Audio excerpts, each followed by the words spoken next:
मेरे साथ बोलिए, भारत माता की, भारत माता की जय श्री राम, जय जय श्री राम।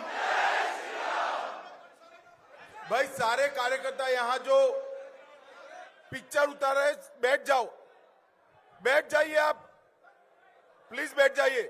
पुलिस के सारे मित्र भी जरा साइड पर हो जाए भाई, वो बैठ जाएंगे, आप चिंता मत करो, आप बैठ जाओ। कोई खड़ा होकर फोटो नहीं लेगा, बैठ जाइए, बैठ जाओ भाई।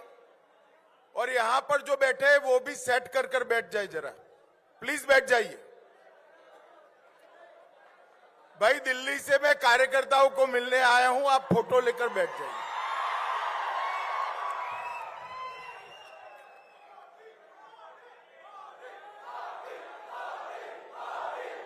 अब बैठ जाइए।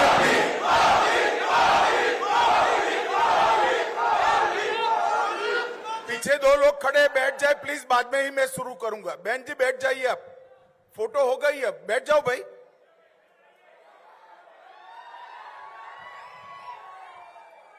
बोलो भारत माता की, भारत माता की। मंच पर उपस्थित भारतीय जनता पार्टी तेलंगाना के प्रदेश अध्यक्ष श्रीमान किशन रेड्डी जी,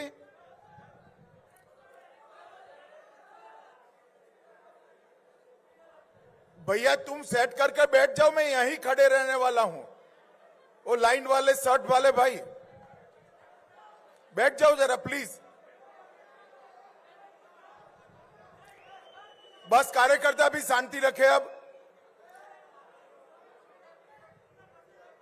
डॉक्टर के लक्ष्मण जी, श्री इटेला राजेंद्र जी, श्री प्रभाकर जी, डॉक्टर कसम वेंकटेश्वरलू जी, श्री चंद्रशेखर जी, महेश्वर रेड्डी जी, श्री बीबी पाटिल जी, श्री प्रकाश बाबू जी, श्री भरत रेड्डी जी, दिल्ली से इस सम्मेलन के लिए वो आए हुए श्रीमान अमित मालवीय जी, और आज तेलंगाना यूनिट के मेरे साइबर योद्धा भाइयों और बहनों, आप सभी को नमस्कार। मित्रों, आज मैं जब यहां आया हूं तब भाग्य लक्ष्मी मां को प्रणाम कर कर मेरी बात की शुरुआत करना चाहता हूं। मैं यहां आया हूं तब भद्राचलम राम मंदिर को भी प्रणाम कर कर मेरी बात की शुरुआत करना चाहता हूं।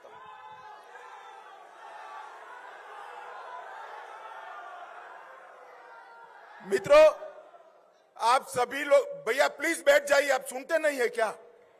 पीछे बैठ जाओ जरा, सेटल कर कर बैठ जाओ।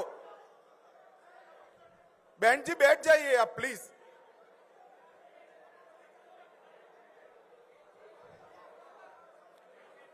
मित्रों, आप सभी जानते हैं, अब कार्यकर्ता भी शांति रखे, मैं बिठा रहा हूं ना, आप मत बोलिए, कोई नहीं बोलेगा। भाई कार्यकर्ता ना बोले, बैठ जाएंगे वो फोटो लेकर, क्यों चिंता कर रहे हो? मित्रों, आप सभी जानते हैं कि आने वाले कुछ ही दिन में लोकसभा चुनाव की घोषणा होने वाली है, और अप्रैल और मई में हमारा ये महान देश,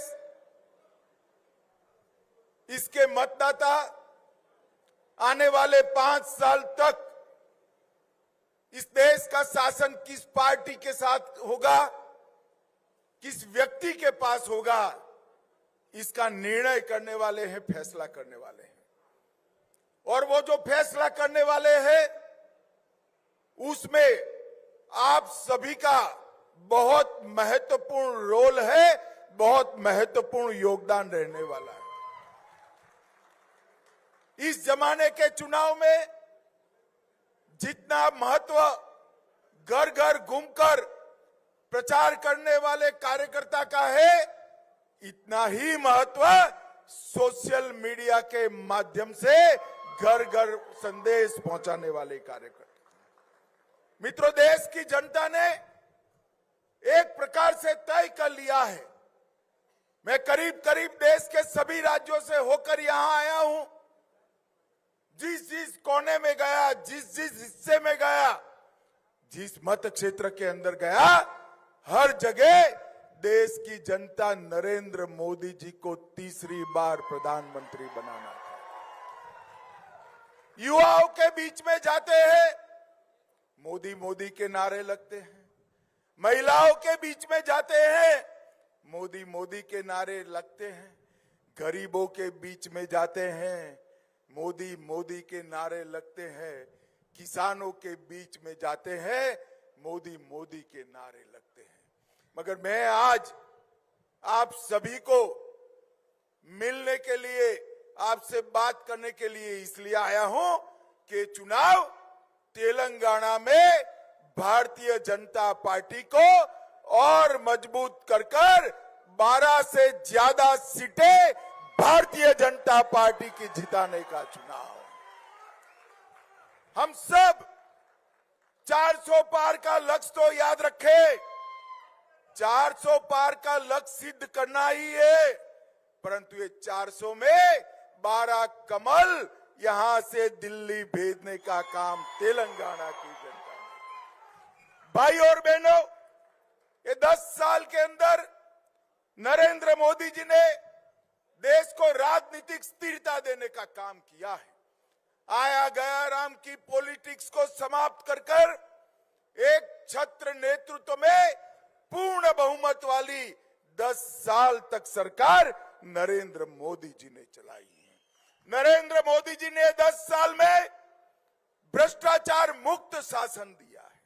मैं बाद में बात करूंगा टीआरएस और कांग्रेस की लाखों करोड़ों रुपए के घपले, घोटाले, भ्रष्टाचार, इनके सामने आरोप हुए।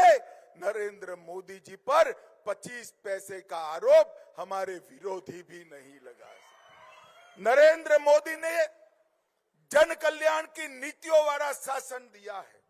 नरेंद्र मोदी जी ने देश को समृद्ध बनाने का काम किया है। नरेंद्र मोदी जी ने देश को सुरक्षित बनाने का काम किया है। हम जब शासन में आए 11वें नंबर की अर्थव्यवस्था थे, आज फिर से चुनाव में जा रहे हैं। 11वें नंबर से 5वें नंबर की अर्थव्यवस्था भारत बन गया है मित्रों। और मैं आपको मोदी गारंटी बताने आया हूं।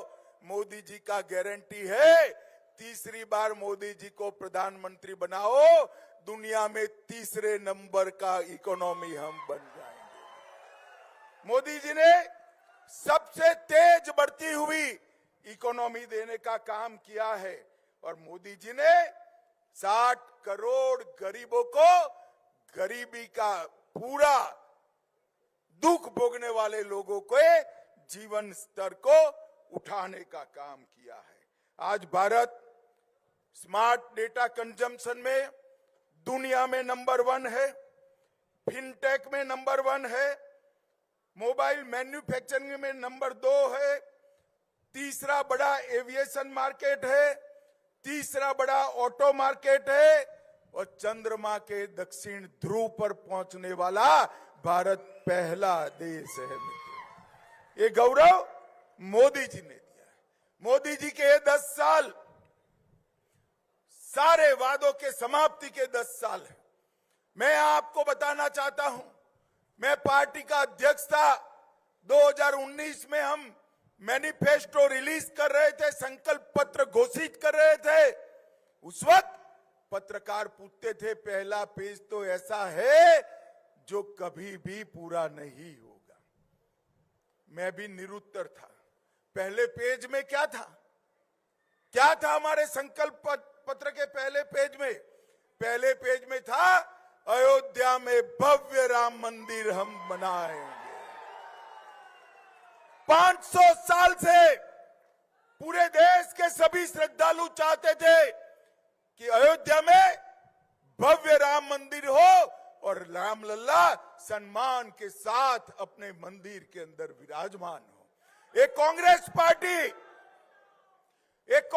पार्टी 70 साल तक राम मंदिर के मुद्दे को अटकाती रही, भटकाती रही, लटकाती रही।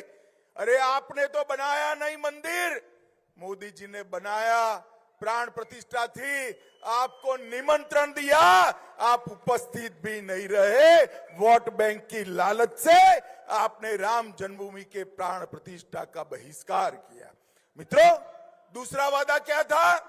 कश्मीर से हम धारा 370 को समाप्त कर देंगे। आज मैं कहना चाहता हूं, 70 साल से कांग्रेस पार्टी ये धारा 370 को लेकर चलती थी। नरेंद्र मोदी जी ने 5 अगस्त 2019 को धारा 370 को एक झटके में समाप्त कर दिया। युवा मित्रों, मुझे बताओ, ये कश्मीर जो है हमारा है या नहीं है? अरे जोर से बोलो, है या नहीं है? धारा 370 हटनी चाहिए थी या नहीं हटनी चाहिए थी? एक कांग्रेस पार्टी तुष्टीकरण की राजनीति के कारण धारा 370 हटाती नहीं थी। मोदी जी ने एक झटके में धारा 370 को समाप्त कर दिया। हमने तीसरा वादा किया था, ट्रिपल तलाक को हम समाप्त कर देंगे। किसी की हिम्मत नहीं थी। लाखों करोड़ों मुस्लिम माताओं बहनों के साथ अन्याय होता था। मुस्लिम की बात करने वाले, माइनॉरिटी की बात करने वाले मुस्लिम माताओं की आवाज नहीं सुनते थे। मोदी जी ने ट्रिपल तलाक को समाप्त कर दिया और देश में सभी को अधिकार मिला। मोदी जी ने कहा था कि हम महिलाओं को 33% आरक्षण देंगे। कांग्रेस पार्टी सालों तक सत्ता पर रही, परंतु उनको 33% आरक्षण रिजर्वेशन नहीं मिला। मोदी जी ने विधानसभा और लोकसभा में मातृशक्ति को 33% रिजर्वेशन देकर मातृशक्ति का सम्मान करने का काम। और अभी अभी कल ही हमने कहा था हम CAA लाएंगे। कांग्रेस पार्टी CAA का विरोध करती थी। आजादी के वक्त से कांग्रेस पार्टी और हमारे संविधान निर्माताओं का वादा था कि बांग्लादेश, अफगानिस्तान और पाकिस्तान से जो शरणार्थी आएंगे, जो वहां की प्रताड़ना झेल कर आएंगे, उसको हम नागरिकता देंगे। मगर तुष्टीकरण की, वोट बैंक की राजनीति के कारण कांग्रेस पार्टी इसका विरोध करती थी। लाखों करोड़ों लोग पाकिस्तान से और बांग्लादेश से अपना धर्म बचाने के लिए, अपना सम्मान बचाने के लिए इस देश में आए। उनको नागरिकता नहीं मिलती थी। अपने ही देश में वो नागरिकता के बगैर अपमानित होते थे। नरेंद्र मोदी जी ने हिंदू, बौद्ध, जैन, ये सारे सिख, ये सारे लोगों को नागरिकता देकर उनका सम्मान करने का काम नरेंद्र मोदी जी ने किया। भाई और बहनों, हमने इस शरणार्थियों को सम्मानजनक जीवन देने का काम किया है। उनकी संस्कृति, उनकी भाषा, उनका धर्म, उनके परिवार की महिलाओं का सम्मान, उसका रक्षा करने का काम किया है। और आज से, कल से इस देश में आया हुआ हर एक शरणार्थी मेरे और आपके जितना ही अधिकारी है इस देश पर। ये अधिकार हमने इनको दिया है। कांग्रेस ने इसका भी विरोध किया। मित्रों, 10 साल में हमने कई सारे रिफॉर्म किए हैं और मैं आज आपको बताना चाहता हूं, 10 साल पहले मैं जब यूपी का इंचार्ज था, 2014 में सोशल मीडिया की ही मीट थी। इतनी बड़ी तो उस वक्त होती नहीं थी। आगरे में छोटा सा हॉल था, 300 सोशल मीडिया वॉलंटियर्स थे। सारे लोग कहते थे हमारे लिए फोन बड़ा महंगा पड़ता है और डेटा का रेट भी बहुत ज्यादा है, इसलिए हम सोशल मीडिया पर ज्यादा काम नहीं कर सकते। आज मैं आप सभी मेरे साइबर योद्धाओं को कहना चाहता हूं, आपके हाथ में आज मेक इन इंडिया का फोन है और सबसे सस्ते डाटा के साथ आप इंडिया की सक्सेस स्टोरी को दुनिया भर में पहुंचा रहे हो। ये डिजिटल क्रांति नरेंद्र मोदी जी ने लाई है। मित्रों, आज तेलंगाना की जनता ने फैसला एक प्रकार से 3 पार्टियों के सामने भाजपा का चुनाव है। कांग्रेस पार्टी, टीआरएस और मजलिस। मगर मैं कहता हूं ये तीनों पार्टियों का एजेंडा एक ही है। मेरी बात ध्यान से सुनना। 3 पार्टियों के सामने तेलंगाना की जनता को भारतीय जनता पार्टी को और मोदी जी को चुनना है। 1 कांग्रेस पार्टी, 2 टीआरएस, तीसरा मजलिस। परंतु पार्टी कहने को 3 है मगर एजेंडा एक ही है। एक कांग्रेस और टीआरएस मजलिस के एजेंडे पे चलते हैं, मजलिस का एजेंडा लागू करता है। मुझे भाई और बहनों बताओ, हैदराबाद स्थापना दिन मनाना चाहिए या नहीं मनाना चाहिए? जोर से बोलिए, मनाना चाहिए या नहीं मनाना चाहिए? ये मुस्लिम रिजर्वेशन हटना चाहिए या नहीं हटना चाहिए? जोर से बोलो, हटना चाहिए या नहीं हटना चाहिए? क्या कांग्रेस हटा सकती है? टीआरएस हटा सकती है? मजलिस हटाना चाहती है? ये तीनों एक दूसरे के चट्टे बट्टे हैं। ये तीनों पार्टियां एक है। सिर्फ एजेंडे में नहीं, तीनों पार्टियां परिवारवादी पार्टियां हैं। कांग्रेस पार्टी 4 पीढ़ी से जवाहरलाल नेहरू, इंदिरा गांधी, राजीव गांधी, सोनिया गांधी और राहुल गांधी, यहां केसीआर और केटीआर, और यहां पर भी मजलिस में भी 4 तो आ गए हैं, न जाने कितने आएंगे। ये सारी परिवारवादी पार्टियां हैं। ये पार्टियां तेलंगाना का भला नहीं कर सकती। ये पार्टियां एक ही एजेंडे पे चलती हैं। ये तीनों पार्टियां परिवारवादी पार्टियां हैं और ये तीनों पार्टियां भ्रष्टाचारी पार्टियां हैं, अथाह भ्रष्टाचार करने वाली पार्टी है। भाई और बहनों, अभी यहां पर कांग्रेस की सरकार है। मैं कांग्रेस के मुख्यमंत्री को कहने आया हूं, भैया जरा आपकी पार्टी के घोटाले को मैं लिस्ट देता हूं, तुम जरा तेलंगाना की जनता को जवाब देना। कांग्रेस पार्टी ने कॉल ब्लॉक का घोटाला किया, कॉमनवेल्थ का किया, 2G का किया, शारदा चिट फंड का किया, हिमाचल की सेब की बिक्री का किया, INX मीडिया का किया, एयरसेल का किया, लैंड फॉर जॉब का घोटाला हुआ, जम्मू कश्मीर क्रिकेट एसोसिएशन का घोटाला हुआ, एम्ब्रायर डील का घोटाला हुआ, ऑगस्टा वेस्टलैंड का हुआ, सबमरीन का घोटाला हुआ, बॉफोर्स घोटाला हुआ, मारुति घोटाला हुआ। घोटाले की लिस्ट इतनी लंबी है। एक कांग्रेस पार्टी ने 12 लाख करोड़ के घपले, घोटाले और भ्रष्टाचार किया है। और ये टीआरएस ने भी तेलुगु प्राइड के नाम से सत्ता पर आए और लाखों करोड़ रुपए का भ्रष्टाचार किया। मैं इनकी भ्रष्टाचार की लिस्ट मेरे पास है मगर मैं बताना नहीं चाहता। ये दोनों पार्टियां भ्रष्टाचारी पार्टियां हैं। मित्रों, ये तेलंगाना का भला नहीं कर सकते। ये दोनों पार्टियां भ्रष्टाचारी पार्टियां हैं और ये तीनों पार्टियां तेलंगाना को विकसित तेलंगाना नहीं बना सकती। ये तीनों पार्टियां का एजेंडा अलग है, परिवारवाद के साथ अपने परिवार का भला करना। मुझे बताओ, जो अपने बेटों बेटी के लिए राजनीति में है वो तेलंगाना का भला कर सकते हैं क्या? जोर से बोलो, कर सकते हैं क्या?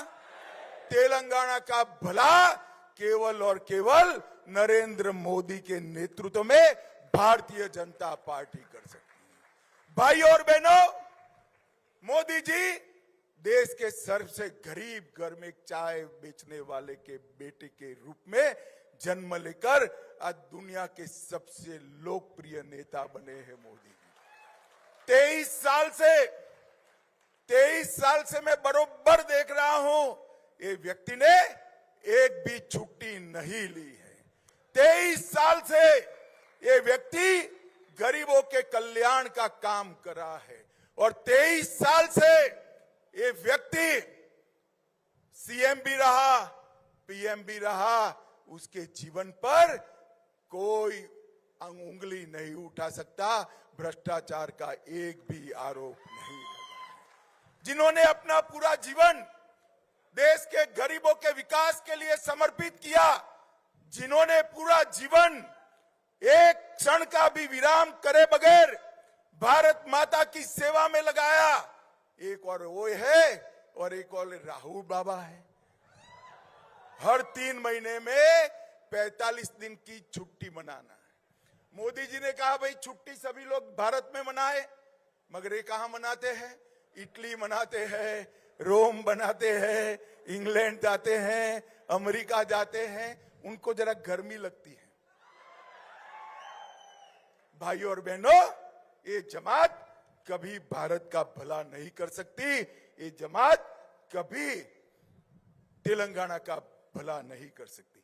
और मैं आज यहां आया हूं तब तेलंगाना के मुख्यमंत्री को पूछने आया हूं, आप जरा बताइए 10 साल आपकी सरकार थी, 10 साल में आपने तेलंगाना के लिए कितना खर्च किया? मित्रों, 10 साल में संयुक्त आंध्र प्रदेश के लिए सोनिया मनमोहन सरकार ने 2 लाख करोड़ रुपए का खर्च किया था। कितना खर्च किया था? जोर से बोलो, कितना? मोदी जी ने अकेले तेलंगाना के लिए 2,42,000 करोड़ का खर्च किया है। एक दृष्टि से देखे तो 3 गुना खर्च होता है।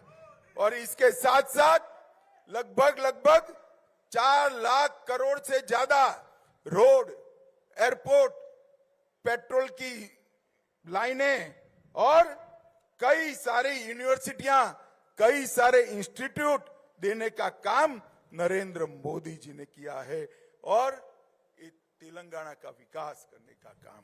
मित्रों, इनके पास पास्ट परफॉर्मेंस भी नहीं है, इनके पास ट्रैक रिकॉर्ड नहीं है। इनको पूछते हैं कि 70 साल में क्या हुआ, क्यों 60 करोड़ लोग बैंक अकाउंट के बगैर थे? जवाब नहीं है। इनको पूछते हैं 13 करोड़ महिलाएं क्यों गैस का सिलेंडर नहीं मिला था? उनके पास जवाब नहीं है। इनको पूछते हैं 14 करोड़ घरों में शौचालय क्यों नहीं था? इनके पास जवाब नहीं है। इनको पूछते हैं 14 करोड़ घरों में नल से जल पीने का पानी क्यों नहीं था? जवाब नहीं देते हैं। इनको पूछते हैं 60 करोड़ लोगों को मुफ्त अनाज क्यों नहीं मिलता था? जवाब नहीं है। पर मोदी जी ने 10 साल में सारे जवाब दे दिए। आज 60 करोड़ लोगों को बैंक अकाउंट दिया, 13 करोड़ लोगों को गैस का सिलेंडर दिया, 14 करोड़ लोगों को नल से जल दिया, 3 करोड़ लोगों को घर दिया और 60 करोड़ लोगों को प्रति माह प्रति व्यक्ति अनाज फ्री ऑफ कॉस्ट देकर 5 लाख तक का पूरा स्वास्थ्य का खर्चा मोदी जी ने फ्री कर दिया। आपने देखा होगा राहुल बाबा कोरोना में भी मजाक उड़ाते थे। कोरोना में कहते थे कि ये तो मोदी वैक्सीन है, इसको मत छुओ। मगर मोदी जी ने अपील की, पूरी देश ने वैक्सीन ली और आज देश कोरोना से सुरक्षित बाहर आ गया। मित्रों, ये मोदी जी ने ये पूरे देश को सुरक्षित करने का, सिर्फ कोरोना से सुरक्षित नहीं किया, पाकिस्तान से आए दिन जब सोनिया मनमोहन की सरकार थी, पाकिस्तान से आलिया, मालिया, जमालिया घुस जाते थे और बम धमाके करते थे और मनमोहन सिंह कुछ नहीं बोलते थे, कुछ नहीं बोलते थे। उन्होंने उरी और पुलवामा में किया। इनको मालूम पड़ा कि क्या होने वाला है। वो भूल गए कि अब मनमोहन सिंह प्रधानमंत्री नहीं है, नरेंद्र मोदी प्रधानमंत्री है। 10 ही दिन के अंदर सर्जिकल स्ट्राइक और एयर स्ट्राइक कर पाकिस्तान के घर में घुसकर आतंकवादियों का सफाया करने का काम नरेंद्र मोदी जी ने हमारी देश की सीमाओं को सुरक्षित करने का काम किया है। आतंकवाद और नक्सलवाद को समाप्त करने का काम नरेंद्र मोदी जी ने किया है। मित्रों, 10 साल के अंदर मोदी जी ने एक नींव डालने का काम किया है। जैसा मैंने कहा, इनके पास इनका कोई रिकॉर्ड नहीं है, ट्रैक रिकॉर्ड नहीं है, इनके पास भविष्य का एजेंडा भी नहीं है। हमारे पास 10 साल का ट्रैक रिकॉर्ड भी है और 25 साल का भविष्य का एजेंडा भी नरेंद्र मोदी जी के पास। नरेंद्र मोदी जी ने इस देश की 130 करोड़ की जनता को और विशेषकर युवाओं को आह्वान किया है कि 15 अगस्त 2047 को देश की आजादी की जब शताब्दी मनाई जाएगी, उस वक्त ये देश विश्व गुरु के स्थान पर भारत माता बैठी होगी। हर क्षेत्र के अंदर भारत विश्व में सर्वप्रथम होगा, भारत आत्मनिर्भर होगा, भारत पूर्ण विकसित राष्ट्र बनेगा। ये लक्ष्य लेकर मोदी जी चले हैं। एक और ये इंडी अलायंस, गठबंधन गठबंधन और टीआरएस जैसी पार्टियां अपने बेटे बेटियों को आगे बढ़ाने के लिए प्रयास कर रही है। दूसरी ओर मोदी जी के नेतृत्व में भारतीय जनता पार्टी भारत माता को विश्व गुरु के स्थान पर बैठाने के लिए परिश्रम कर रही है। भाई और बहनों, आज मैं आया हूं आप लोगों को अपील करने के लिए। मोदी जी ने डेटा का बिल बहुत सस्ता करा है, बिल की चिंता मत करिएगा, एक शर्ट कम पहनिएगा, मगर ये 45 दिन तक मई अंत तक सोशल मीडिया में नरेंद्र मोदी जी के एजेंडा को और नरेंद्र मोदी जी की नीतियों को तेलंगाना के हर युवा के साथ पहुंचाने का काम आपको करना है। आज इस सभागार से जाने के बाद हर युवा, हर भाई, हर बहन ये तय कर जाए 400 पार तो करना ही है, मगर ये 400 में 12 तेलुगु कमल तेलंगाना से भी भेजना है। मुझे बताओ, ये संकल्प लेकर यहां से जाएंगे? अरे यार, जोर से बोलो, जाएंगे? 12 सीट जीतने का फैसला करते हैं? जोर से बोलिए, करते हैं? मोदी जी को 400 पार कराओगे? मोदी जी को तीसरी बार प्रधानमंत्री बनाएंगे? तेलंगाना में 12 से ज्यादा भाजपा सांसद जिताएंगे? तो मेरे साथ दोनों हाथ उठाइए, उठाइए दोनों हाथ, विजय के संकल्प की मुट्ठी भींचिए और प्रचंड आवाज से बोलिए, भारत माता की, भारत